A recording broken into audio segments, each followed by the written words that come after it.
There's a moment in the 1990 movie Total Recall where the recall salesman, Mr. McClane, basically roasts the entire travel industry. He says, every time you go on vacation, what stays the same?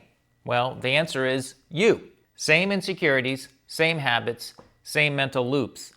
What is it that is exactly the same about every single vacation you have ever taken? I give up. You. You're the same. No matter where you go, there you are. It's always the same old you. And that hit me because it's true. A lot of escape is just your ego taking itself somewhere new, to the exact same thing. Let me suggest that you take a vacation from yourself. And I know, it sounds wild. It is the latest thing in travel. We call it the ego trip. So, what if you could take a vacation that actually interrupts the you part? Not beach you, not Europe you, but a temporary alternate you with a different story, different instincts, different confidence levels, and different biases. We offer you a choice of alternate identities during your trip. Face it, why go to Mars as a tourist when you can go as a playboy or a famous jock or... Secret agent. How much is that? Let me tantalize you. That's the gateway drug idea behind this episode.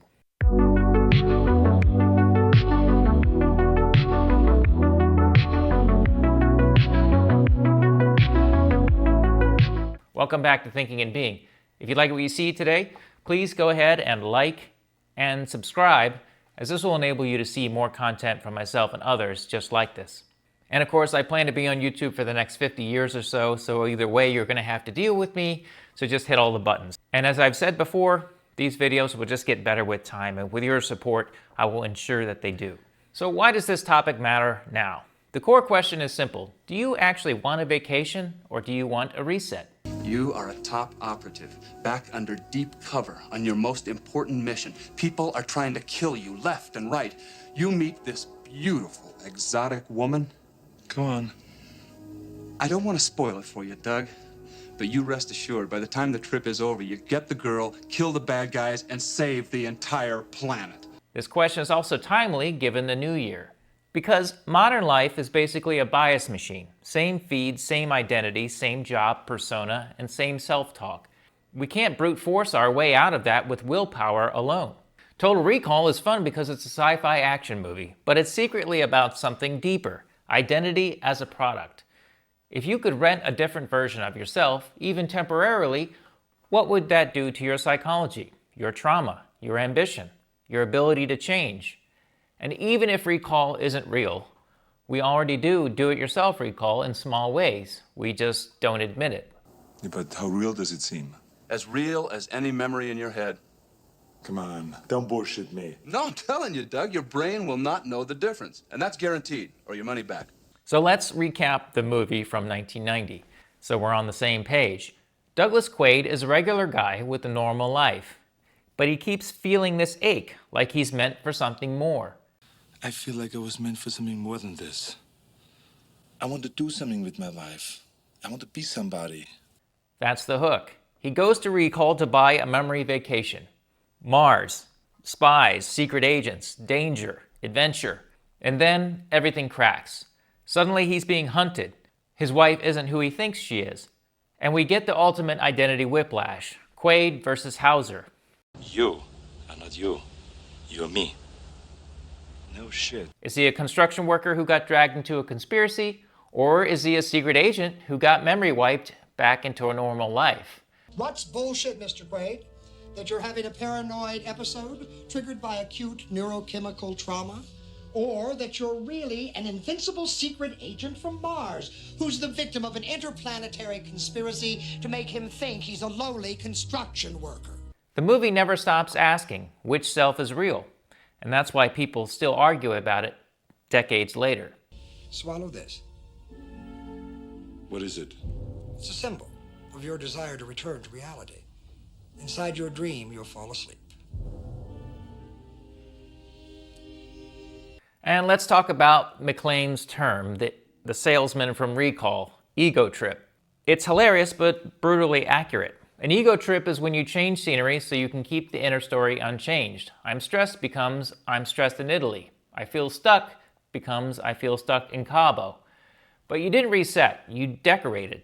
A soul trip, or whatever you want to call it, is when the inside changes, when you come back with different priorities, different confidence, different attention. Total Recall asks, what if the trip wasn't a place, but a different identity lens? Even if it's manufactured, it might break the loop long enough for you to see your life completely differently. And let's talk about the escape from psychological bias. One of the main ideas of this video. Your brain is an efficiency machine. It uses shortcuts, confirmation bias, negativity bias, status anxiety, identity protection. You don't just have beliefs, you have beliefs that protect the current version of you. That's why change feels dangerous. So imagine a tool like recall not as fake memories, but as a controlled way to escape your default bias engine. If you could temporarily inhabit braver you, or calmer you, or more disciplined you, you'd notice how many of your limits were just assumptions. And once you notice them, you probably won't be able to unsee them. And being meant for something more, that line from the movie, is basically the human condition in one sentence. And it's also what social media algorithms weaponize. Because if you feel that ache, you become the perfect customer. Buy this course. Buy this lifestyle, buy this identity. Quaid tries to solve it by buying an experience. But the deeper question is, where does that feeling come from? Is it an intuition? Is it dissatisfaction? Is it suppressed potential? Is it boredom? Or is it the part of you that knows that you're living inside a script that you didn't write?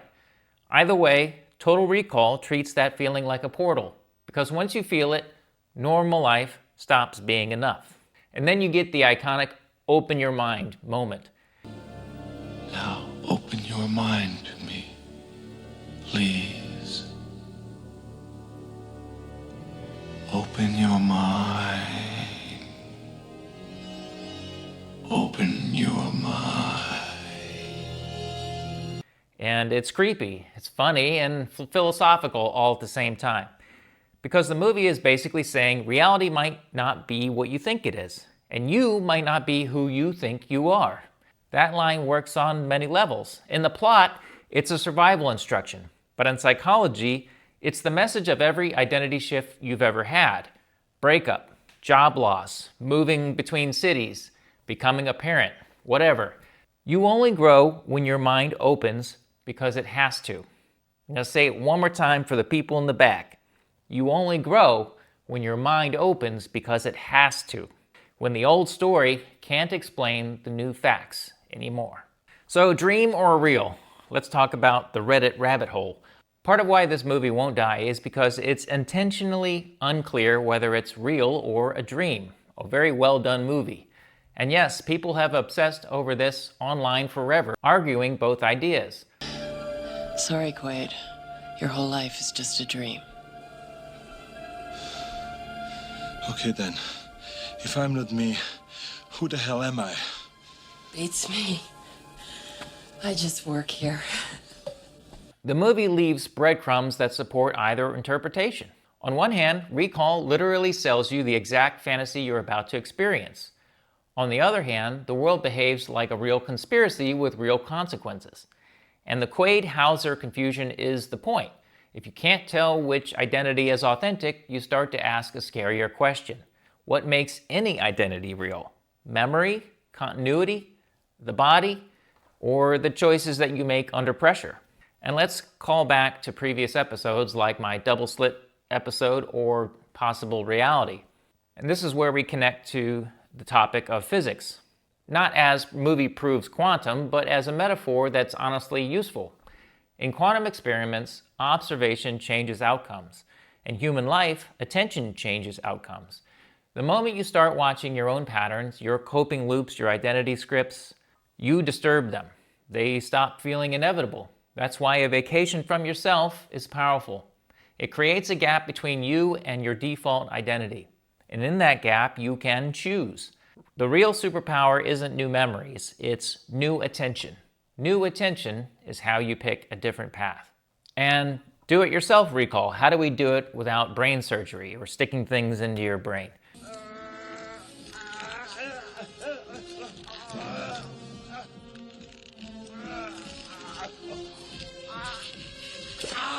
So what's a real-life recall? It's not pretending you're a spy. It's choosing a temporary identity framed with rules.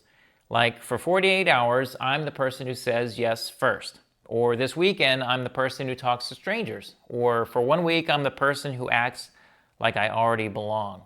You can change wardrobe, location, or even your name, but not because it's fake, but because it interrupts the autopilot. And you'll learn something fast. You don't need a new life. You need a new default. You're not escaping reality. You're escaping your routine interpretation of it. And we've already seen resets. Let's go full future thought experiment. If recall really existed, immersive memory simulation, identity rehearsal, it wouldn't just be for adrenaline tourists. It would be a psychological tool, training courage, rehearsing hard conversation, practicing future you in a safe sandbox before you have to be that person in real life. And this is also another area where AI or artificial intelligence will be a big part. And here's the thing, as sci-fi as that sounds, we've already watched society do a massive involuntary identity reset once during the COVID pandemic. Overnight, people's roles, routines, social identities got scrambled. Some people crumbled, some people unexpectedly upgraded. And it proves something uncomfortable. A huge portion of who we are is just habits plus environment. And resets exist today in more direct forms too. The reason psychedelic-assisted therapy keeps coming up in clinical conversations about trauma and PTSD is basically this. It can help interrupt rigid fear loops and allow people to revisit or reframe memories in a different state. Not as escapism, but as integration. So if you squint, you can see the same principle behind recall, a controlled disruption that helps the mind stop running down the same script forever. That's why the idea is so compelling, because deep down we all know some versions of us are real. They're just trapped behind the current storyline. And the real danger isn't fake reality, it's rented identity. If recall-like resets become possible, the scary part isn't just what's real. We already live in a world where reality gets edited daily. The deeper risk is who gets to design the version of you that you become. Because the moment identity becomes a product, it becomes a marketplace. And marketplaces don't ask, is this good for your soul? They ask, will you buy it again? Imagine confidence as a subscription, romance as a package, purpose as an add-on. Download the hero arc. Install the charismatic personality. This is another area where AI can get scary. It sounds funny until you realize we're already halfway there with algorithms, curated feeds, and status games. People don't just scroll, they get shaped. And if a system can sell you a new self, it can also steer you away from inconvenient selves. The one who questions, the one who resists, the one who changes their life instead of numbing out. That's the fine line. Resets can heal, like we've seen with major life disruptions and emerging therapies. But the same mechanism can be used to keep people docile, entertained, and dependent. So the question isn't, is recall real? The real question is, if identity becomes editable, who holds the edit button? The last idea I want to share is faking it until you become it. Here's an optimistic flip. Even without recall, you can use the principle. If you practice being someone else, you're not being fake. You're running a controlled experiment of your own identity. Confidence is often not a trait. It's a repetition. Same with discipline. Same with charisma. The movie makes it dramatic, but the real version is simple. Choose one trait of the future you and act it out for a week. Not forever, just long enough to collect data. Your brain learns by evidence, so give it evidence. Then you stop needing motivation because you've already observed yourself doing it. And here's the systems thinking loop, the identity trap and the exit. Let's end with a causal loop that you can observe. First, the trap. Stress, which leads to autopilot habits, which leads to the same identity, which leads to the same outcomes, and then more stress. That's the vacation where you bring yourself. Next, let's do a different loop where it's an identity experiment, which leads to new actions, which leads to new evidence, which leads to a new self-story, lower stress, and more capacity to experiment. Recall is just a sci-fi shortcut into the second loop.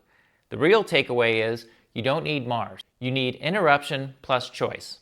So here's the question the movie leaves you with. If you could take a vacation from yourself, who would you rent? And why not take a small step toward that person this week, in real life, in this universe, with your actual feet on the ground? Thanks for watching today. My 3 key takeaways are: you don't need a vacation from work. You need a vacation from your autopilot self.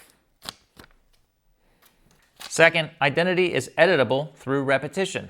Act like future you long enough to collect evidence. And last, resets are powerful tools. So know and protect who holds the edit button. So what do you think? Could you use an ego trip, a vacation from yourself? What about yourself would you change, even if temporarily? Comment below and let us know. If you like what you saw today, please like and subscribe, as it will keep content like this coming your way. And stay tuned for more around philosophy, psychology, consciousness, physics, and all the things in between that affect your thinking and being. But until then, keep thinking and being, and do not go gentle into that good night.